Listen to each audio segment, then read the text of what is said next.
George Crump, lead analyst for Storage Switzerland. Thank you for joining us today. One of the things we talk about a lot when we're talking about storage is total cost of ownership. And so we thought it'd be very interesting to do a comparison between the total cost of ownership of tape storage and the total cost of ownership of cloud storage. Joining me to discuss that is Brad Johns from Brad Johns Consulting. Brad, thanks for joining us. Thank you. I'm excited to be here. This is a hot topic. Yeah, absolutely. So at the end of the day, somebody's got to pay for stuff, so the cost of these things really become important. And I know that you're sort of the master of TCOs. Why don't you kind of go through some of the key parameters that you look at when you're trying to factor storage TCO? Well, what makes this as exciting is not only do we get to talk about it, but we've actually got a tool now on the Fujifilm website that people can perform the TCO themselves. Right. But some of those parameters that we start off with is what's the CapEx, which essentially is how much does it cost us to get started? So we've got the hardware costs.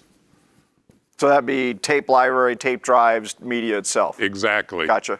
Then we've got any initial license costs. You might have some software requirements depending on the environment, and any prepaid maintenance, like if I want to get 5-year extended warranty. Gotcha. Some do, some don't.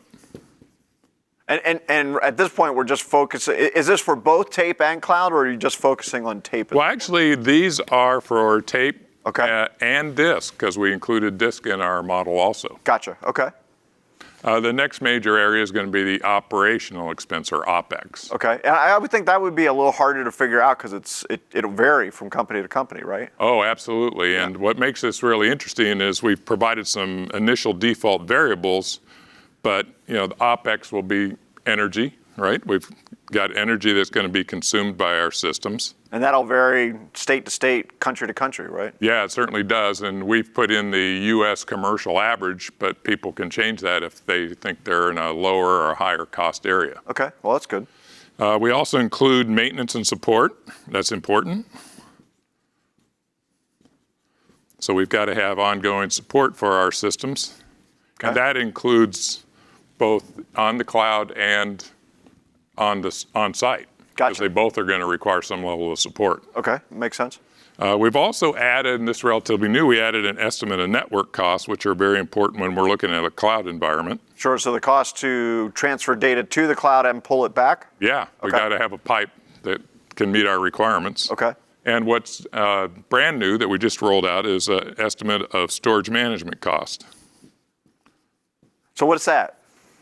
So these are the costs that we have for our staff to actually install the hardware or to use the cloud, as well as to operate it and to deal with any problems that might come up. So these are more people costs then? This is a people cost. Yeah, it was our first time, and it's hard to do, but we put an estimate in. So and would you estimate the cost of a full-time employee or something like that? Absolutely. So we basically came up with a metric that says, well, how many petabytes can an average employee manage in a disk environment, a tape environment, or in a cloud environment? Okay. And did that vary greatly between the three? It varies considerably. We had some customers that we worked with to do a survey, and then we utilized a third-party source for an estimate of the cloud. Okay, gotcha. Okay. So those are kind of the major costs that we incorporate, but one that a lot of tools don't include that we've added is we've also included technology refresh. And this takes place, if you're doing a 10-year TCO, it's probably unlikely that you'll be using the same equipment for 10 years. Right.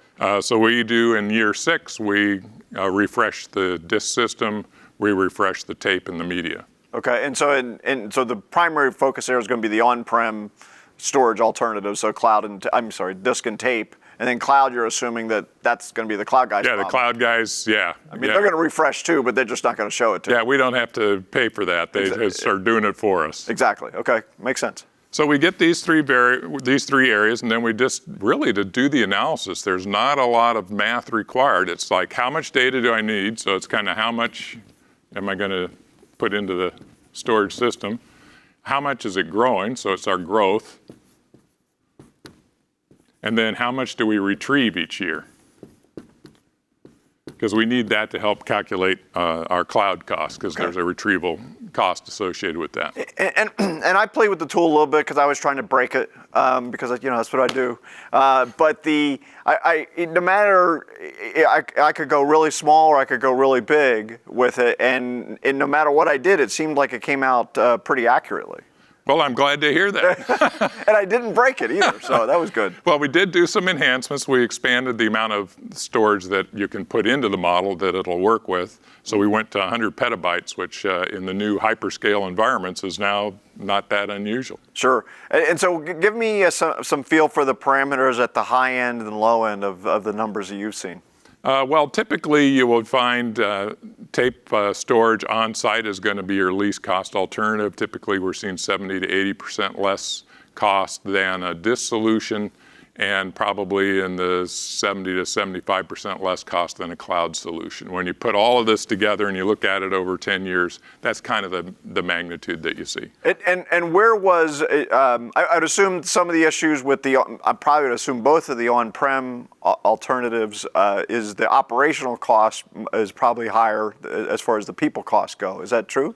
That is true. Okay. Yeah, we used a good report that was actually produced by IDC for AWS that showed a significant savings by having a cloud solution. So we incorporated that into our estimates for the systems management costs. So it is actually factored into all these totals. Okay. And then in both, and I remember we were talking earlier in some of the examples that you did, like even at a petabyte, it still came out, and I actually did that exact same thing, and even in that smaller level, which I think today a petabyte of total data is not crazy. Even in that scenario, tape came out as a less expensive. Yeah, it sounds like a lot of data, but with LTO8, you're talking 84 tapes. Right. So well, I mean, it's not that large of install anymore. Exactly, and if you factor in several backup copies, some archives, you can get to a petabyte pretty quickly. Very quickly. Okay, so then how about on the high end when you're dealing with the bigger systems? What did you see there? It actually is fairly consistent. You'll see significant savings again in about that same range that I mentioned for even very large. The example that I've been using is a 50 petabyte solution that's growing at 30% per year, and you'll still see a significant 70 to 75% savings of tape versus cloud versus more than that versus disk. Now, I know that you've been doing this for several years now. Yep. Have you seen any trends just in the modeling? Have you seen overall a decrease, or has the deltas changed or anything like that? Well, with the new cloud offerings for the smaller environments that have lower retrieval rates, you're starting to see that there are cases now where cloud is actually less expensive than on-site disk. Okay. Which is an interesting kind of data point that wasn't true when we started doing this analysis 5 years ago. Okay. So you're talking about things like Glacier and Azure Archive and right. Yeah, the deep archives where it's very inexpensive. $1 per terabyte per month. So those are competitive offerings. If you don't have a lot of retrievals, it's pretty compelling. Yeah, and of course, probably, truth be told, there's probably tape in there somewhere anyways, right? So, there are those who would guess that. Yeah. So what does the user see when they, we've talked a lot about the tool. What do they see when they do this? Well, one of the first things that it does is actually produces a quick graphic. So you can say, well, how much does my tape cost? And it'll give me a summary, 10-year summary. Here's what tape is. It'll give me another column that is the disk costs, and it'll give me another column that is the cloud costs.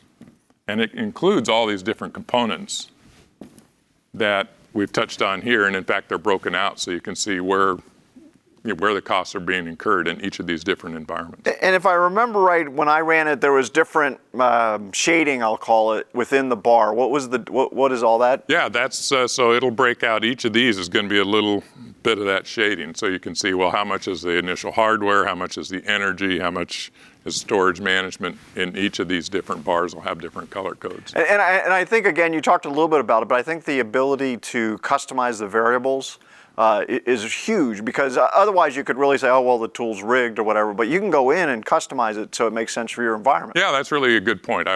We had to make a number of default assumptions, right? If you want a quick number, you can quickly use those defaults, but we do have the ability to customize it. So if you want to change like the number of tape cartridges per tape drive, or the amount of data that a single systems manager can manage for disk or tape, you can go into the tool and you can change those yourself, or change the energy costs like we were talking about. Okay, great. So Brad, this is on essentially on the Fujifilm website, right? Yeah, it absolutely is. Okay, and then the exact location will appear in the video here. You just click there and it'll take you right to it. Thank you. Hey, Brad, thanks for joining us today. Thank you, George. So I'm George Crump. If you want to really get into the TCO differences between cloud tape and disk, this is a great tool to be able to do it. You can start real quickly and just put in the basic numbers, and then you can delve deep on the different variables that we were talking about here. Thanks for joining us.